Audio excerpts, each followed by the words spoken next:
गुरु जम्बेश्वर के चरणों में नमन करता हुआ आज के इस चुनावी सभा में हमारे बीच में उपस्थित प्रधान नाचना हमारे अर्जुन जी मेघवाल साहब, हमारे सरपंच साहब शिवरतन जी, खेतलाई सरपंच साहब, ओडनिया सरपंच साहब, लाठी सरपंच साहब, राजू जी हमारे ब्लॉक अध्यक्ष, हरजी राम जी, आईबक जी, चेतन जी, हमारे राजकुमार जी, शिव प्रताप जी, अब काफी बुजुर्ग बैठे हैं।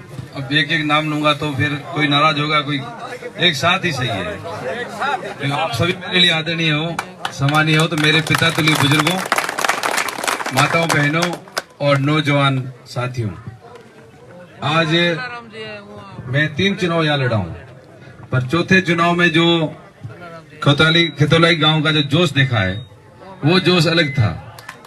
आपने एक ट्रैक्टर रैली के साथ में जो शानदार ये आयोजन किया, उसके लिए मैं आपका आभारी हूं। और ये 2023 का चुनाव है। जब 2008 में जब पहली बार परिसमन हुआ, जब मैं यहाँ पर विधायक के रूप में आप लोगों से समर्थन मांगने आया, तो उस समय भी आप लोगों ने भरपूर समर्थन दिया था और पहला विधायक बनने का भी सौभाग्य मुझे मिला। उसके बाद 2013 का चुनाव अलग चुनाव था और फिर 2018 में जो चुनाव हुआ उसमें भी आप लोगों ने पूरे गांव ने मिलकर के जो मुझे आशीर्वाद दिया था, तो आपके आशीर्वाद से विधायक भी बना और जैसलमेर का पहला मंत्री भी बना। और अब ये चौथा इलेक्शन है। अभी प्रधान जी ने कहा इन चौथे इलेक्शन में कांग्रेस पार्टी ने जो हमें टिकट दिया है, उम्मीदवार बनाया है, वो उम्मीदवार सर्वे के आधार पे बनाए। कांग्रेस पार्टी ने कर्नाटक चुनाव में भी सर्वे करवाया और अभी तमाम पोकण के मतदाताओं से रायशुमारी की और तमाम लोगों ने हाईकमान को मेरा नाम भेजा, उसकी वजह से मुझे पार्टी ने टिकट दिया। तो ये टिकट मेरा नहीं, आप लोगों का टिकट है। मैं तो इतना कह सकता हूं कि मैं ईमानदारी के साथ मैंने 15 साल आपकी सेवा की है। वैसे मैं 23 साल से राजनीति में हूं। प्रधान और प्रमुख बनने के बाद में लगातार 15 साल पोकरण में हूं। आप देख सकते हैं पोकरण में, और हमारे मुख्यमंत्री जी ने आज राजस्थान के अंदर जो अशोक गहलोत साहब ने जो 2018 के कार्यकाल में जितना काम किया है, वास्तव में कमाल ही कर दिया कि गरीब के लिए सरकार के द्वार ही खोल दिए। हमने भी नहीं सोचा था, मैं सही कह रहा हूं। मैंने 2003 का कार्यकाल भी देखा उनका, उसमें मैं प्रधान था और 2008 में विधायक था उनके साथ। और अभी तो जो हमेशा वो कहते हैं कि विधायक लोग मांगते मांगते थक जाओगे, मैं देता देता नहीं थकूंगा, और वास्तव में यही हुआ। हम 10 काम ले गए तो 8 काम करा के वापिस आए, खाली हाथ नहीं लौटे। आज जितने भी आप देख रहे हैं हमारे कॉलेजों का क्रमोन्नत करना, आज आपके पोकरण हॉस्पिटल 42 करोड़ का हॉस्पिटल, जिला हॉस्पिटल बन रहा है। नहीं तो 2008 में एक सीएससी थी, आज 42 करोड़ का शानदार हॉस्पिटल इमारत खड़ी हो रही है, 1 साल बाद में तैयार हो जाएगा। 115 डॉक्टर आ जाएंगे और जो जिला लेवल की सुविधाएं हैं वो तमाम सुविधाएं हमारे पोकरण में मिलना शुरू हो जाएगी। और उसके बाद आप देखें सड़कों के काम में अभी तक 2018 तक 1150 किलोमीटर सड़कें थी और इन 5 सालों के अंदर 1250 किलोमीटर सड़कें हमने पूरे विधानसभा के अंदर बनाई हैं। तो मैंने उससे भी डबल काम इन आजादी के बाद हुआ है। तो मैं तो इतना कह सकता हूं, आज कोई ऐसा क्षेत्र नहीं है जो अछूता रहा हो। हमने हर क्षेत्र में काम करने का प्रयास किया है। मैं तो यही निवेदन करना चाहूंगा कि आगे भी आप लोगों का आशीर्वाद रहेगा तो हमेशा ये मेरा प्रयास रहेगा कि ज्यादा से ज्यादा इस क्षेत्र में काम हो। बाकी अशोक गहलोत साहब की योजनाएं, उनका काम, आज एक एक चीज उठा के देख लो। आज 25 लाख का बीमा, कभी गरीब ने सोचा भी नहीं था कि हमारा भी कभी बीमा होगा। आज सरकार की तरफ से आपका फ्री बीमा हो रहा है। आज हमारी खुद की हम पॉलिसी कराते हैं तो उसके लिए भी हम किस्तें देते हैं, पैसा देना पड़ता है। आज कम से कम ये चिंता नहीं है। आज बीमारियां देखते हैं, हार्ट अटैक का, कैंसर जैसी बीमारी, गुर्दों का डायलिसिस, लाखों रुपए खर्च होते हैं। मुझे अभी पोकरण में एक व्यक्ति मिला, गरीब आदमी है, सुबह कमाता है, शाम को खाता है। मुझे कह रहा कि साले मोहम्मद जी, मुझे डॉक्टर ने ब्लॉकेज बता दिया। डॉक्टर कह रहा है कि भाई आपको 10 दिन के अंदर इलाज कराना पड़ेगा ये ब्लॉकेज के लिए, उसके बाद पैसा नहीं। तो मैंने उससे पूछा भाई आपके पास चिरंजीवी कार्ड है? तो उसने कहा चिरंजीवी कार्ड पड़ा है। तो मैंने कहा आप जोधपुर जाओ, चाहे सरकारी हॉस्पिटल में चाहे प्राइवेट हॉस्पिटल में, आपका इलाज फ्री हो गया। वो वहां पर गया, 1.5 लाख का इलाज फ्री हो गया। बताओ, आज गरीब आदमी का 1.5 लाख रुपए बचता है तो उसके लिए कितना फायदा है। आज 100 यूनिट बिजली फ्री। आज गांव के अंदर 80% ऐसे लोग हैं जिनका बिजली का बिल 0 आ रहा है। आज तक कभी हुई क्या ऐसा? आज हमारे बुजुर्गों के सम्मान के लिए 1000 रुपए पेंशन मिल रही है, और ये फैसला कर दिया कि हर साल 15% जो है राशि बढ़ेगी, 150 रुपए बढ़ते रहेंगे। आज किसानों के लिए 2000 यूनिट बिजली फ्री हो गई, आपके राशन फ्री हो गया। तो ऐसी 10 योजनाएं हैं जिनका सीधा फायदा आम गरीब को मिल रहा है। मैं तो इतना कहना चाहूंगा कि ये जो 10 योजनाएं हैं इनका सीधा धरातल पे आपको फायदा मिल रहा है। और आगे भी हमारे मुख्यमंत्री जी कह रहे हैं कि 2023 के अंदर आप हमारी सरकार बनाओ। पहले हम वादे करते थे, घोषणाएं करते थे, अब हम कह रहे हैं कांग्रेस गारंटी कार्ड लेके आ रहे हैं। गारंटी कार्ड, आज गारंटी जो होती है, जो आज 7 गारंटी हम देंगे, एक एक गारंटी हमारी जो है कांग्रेस पार्टी की नीति, जो मुख्यमंत्री जी की सोच जो गरीब के प्रति है, उसमें सबसे पहली गारंटी है परिवार की महिला मुखिया को हर साल 10,000 रुपए देंगे गृह लक्ष्मी गारंटी की तरफ। तो ये महिलाओं के लिए ये बहुत बड़ी गारंटी है। दूसरी गारंटी हमारे युवाओं के लिए, आज बच्चा 12वीं करने के बाद जब कॉलेज जाता है, हर ग्राम पंचायत में आज 12वीं स्कूल हो गई है, बड़े कस्बों में 12वीं स्कूल हो गई है। हम देखते हैं आजकल इंटरनेट का जमाना है, कंप्यूटर का जमाना है, उनके हाथ में हर बच्चा चाहता है लैपटॉप होना चाहिए, टैबलेट होना चाहिए, कंप्यूटर होना चाहिए। पैसे वाला बच्चा होता है उसके हाथ में सब चीजें होती है, पर गरीब के बच्चे के हाथ में नहीं होती है। तो अब सरकार ये गारंटी दे रही है कि आप फर्स्ट ईयर में जाओगे कॉलेज के अंदर तो सरकार की तरफ से आपको फ्री लैपटॉप और टैबलेट दिया जाएगा। ये हमारी दूसरी गारंटी। और तीसरी गारंटी गायों के लिए गोधन गारंटी। आप राजस्थान की विधानसभा के आंकड़े उठा के देख लो, आज बीजेपी के लोग गायों के नाम से राजनीति करते हैं, बड़ी बड़ी बातें करते हैं, पर आंकड़ा कह रहा है जब जब राजस्थान में कांग्रेस आई है, मुख्यमंत्री अशोक गहलोत साहब आए हैं, तो गायों के लिए पैसा सबसे ज्यादा कांग्रेस की सरकार ने दिया है। और हम कह रहे हैं नंदीशालाएं हम खोल रहे हैं, उसका 12 महीने का अनुदान सरकार की तरफ से मिल रहा है। दूसरी जो गौशालाएं चल रही है उसके 9 महीने का अनुदान मिल रहा है।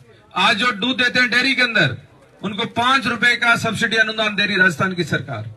अब हम कह रहे हैं कि जैसे छत्तीसगढ़ के मुख्यमंत्री जी ने पिछली बार पशुपालकों से जो गैस प्लांट बनते हैं गोबर के, वहां 2 रुपए किलो गोबर खरीदा, हम भी कह रहे हैं उसी तरह राजस्थान के अंदर भी हम 2 रुपए किलो गोबर खरीदेंगे ताकि पशुओं का जो संरक्षण हो सके। और चौथी गारंटी है आपदा राहत गारंटी। ये बहुत बड़ी गारंटी है ताकि हालात आपने देखा, प्राकृतिक आपदा आई, तूफान आया, बारिश आई या कोई आगजनी हो गई, लाखों का सामान जल जाता था। सरकार की तरफ से मिलते थे सिर्फ 2500-3000 रुपए, इसके अलावा मदद नहीं हो पाती थी। गांव के लोग मदद करते थे, परिवार के पड़ोसी वो मदद करते थे। अब हम कह रहे हैं जैसे आपका 25 लाख का बीमा है उसी तरह आपका 15 लाख का बीमा होगा, ताकि आपको किसी प्रकार की कोई दिक्कत भी आती है तो पीड़ित परिवार को सरकार की तरफ से फायदा मिल जाएगा। और उसके बाद हमारी गारंटी है अंग्रेजी माध्यम शिक्षा गारंटी। पिछली बार हमने शुरुआत की, राजस्थान के अंदर पहली बार सरकारी स्कूलों में महात्मा गांधी अंग्रेजी माध्यम हमने शिक्षा दी। और उस समय भी इन्हीं बीजेपी के लोगों ने कहा कि देखो सरकार जो है हिंदी मीडियम बंद कर रही है, बच्चों को अंग्रेजी माध्यम पढ़ा रही है।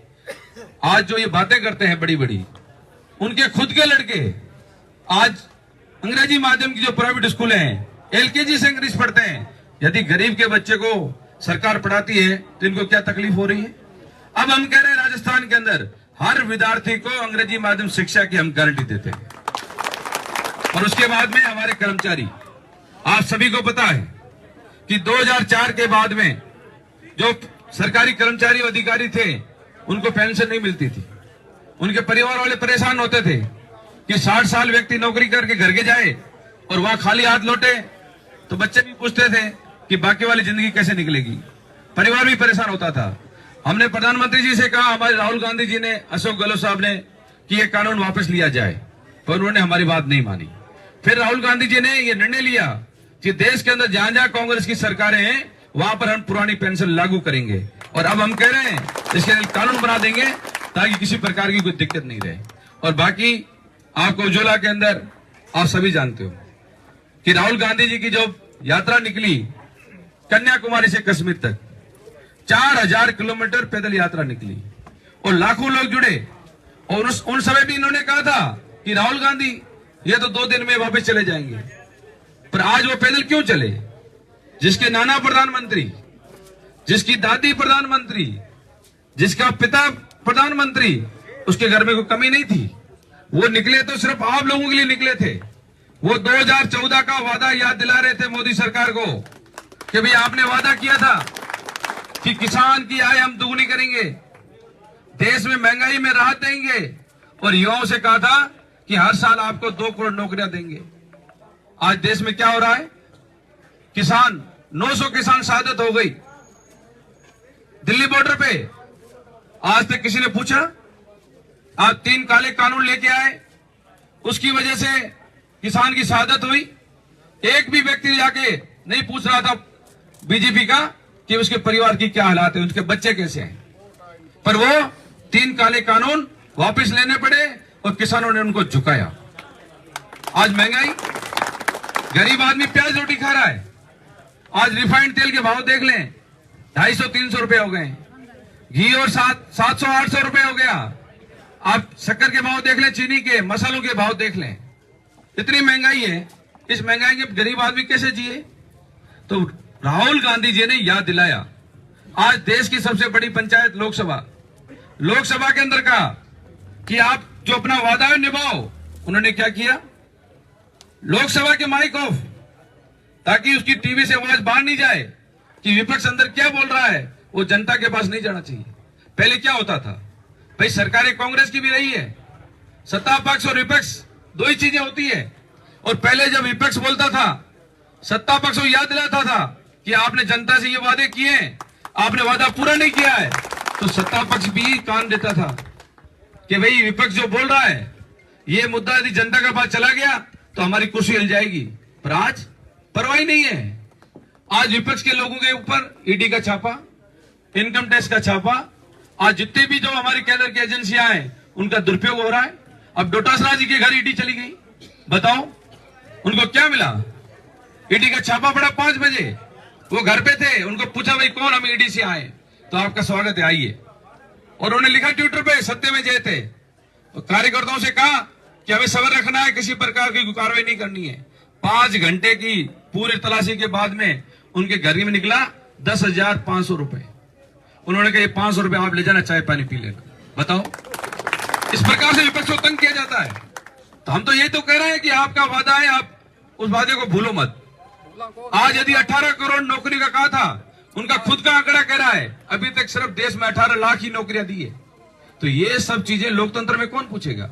जनता तो पूछेगी। लोकतंत्र में जनता माई बाप है। हम कह रहे हैं महंगाई कम करने के लिए हमने राशन फ्री किया।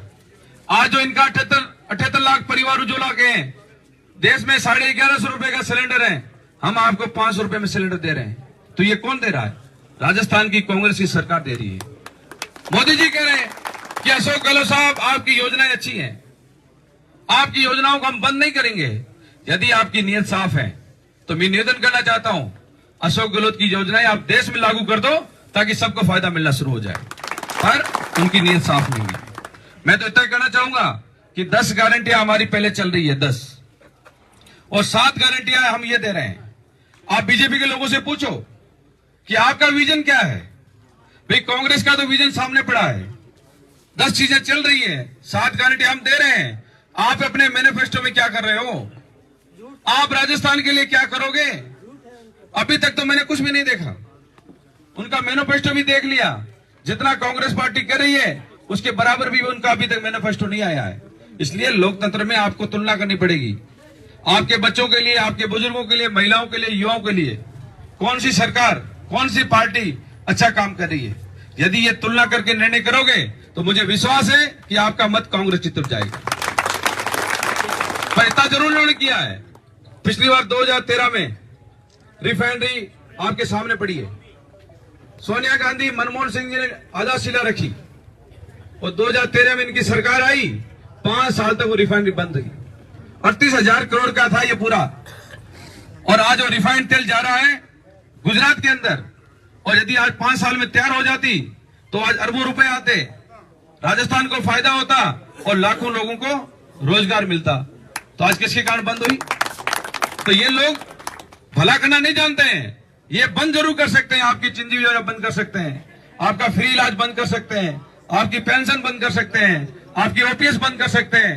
हम कह रहे हैं कि आपका जो 25 लाख का बीमा है उसको हम हमारे मैनिफेस्टो में कल का है उसको बढ़ा करके हम 50 लाख रुपए कर रहे हैं।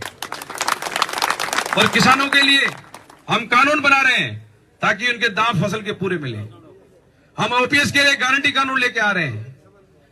आज बुजुर्गों की पेंशन 1,000 रुपए है, उसको बढ़ा करके हम 2,000 रुपए कर रहे हैं। तो हमारा तो मैनिफेस्टो साफ है, हमारी कथनी और करने में फर्क नहीं है। आज लोग कहते हैं भाई सरकार क्या करेगी? सरकार यही तो करती है भाई, आदमी मेहनत करता है, मजदूरी करता है, पेट भरता है। सरकार से ये उम्मीद होती है कि हम जो सरकार बना रहे हैं वो हमारे परिवार के लिए, हमारे बच्चों के लिए अच्छा काम करेगी। और वास्तव में वो काम अशोक गहलोत ने किया है। मैं तो इतना ही कहना चाहूंगा कि 25 नवंबर को चुनाव है, राजस्थान की जनता ने यह तय कर दिया है। अभी जितना भी माहौल है, हमेशा जो परंपरा रीति रिवाज हुआ करता था, एक बार कांग्रेस एक बार बीजेपी, वो रीति रिवाज खत्म हो रहा है। अभी मीडिया के लोग आए मेरे पास, मेरे से मिले, तो मैंने पूछा आप कहां से आए हैं? तो उन्होंने कहा राजस्थान पूरा घूम के आ रहे हैं। तो मैंने कहा क्या हो रहा है? तो राजस्थान की जनता साइलेंट बैठी है। तो मैंने कहा इसका क्या मतलब? तो वो बोलते हैं इसका मतलब ये है कि सरकार के खिलाफ जनता का आक्रोश नहीं है। तो मैंने कहा भैया समझ जाओ, आक्रोश नहीं है तो जनता ने तय कर दिया है कि चौथी बार अशोक गहलोत को लाना। और इसलिए अशोक गहलोत हमेशा कहते हैं ना, मिशन 156, मतलब राजस्थान में 156 सीटें जीत करके हम सरकार बना रहे हैं। इसलिए मैं तो इतना ही कहूंगा कि मैंने ईमानदारी से सेवा की है, पोखरण में काम करने में कोई कसर नहीं छोड़ी है, और आगे भी आज सरकार बन रही है। आप मुझे मौका दोगे तो मेरा ये प्रयास रहेगा कि ईमानदारी के साथ में सबको सम्मान लेकर चलना और यहाँ पर ज्यादा से ज्यादा विकास के काम कराना। आप सभी का बहुत बहुत धन्यवाद। जय हिंद।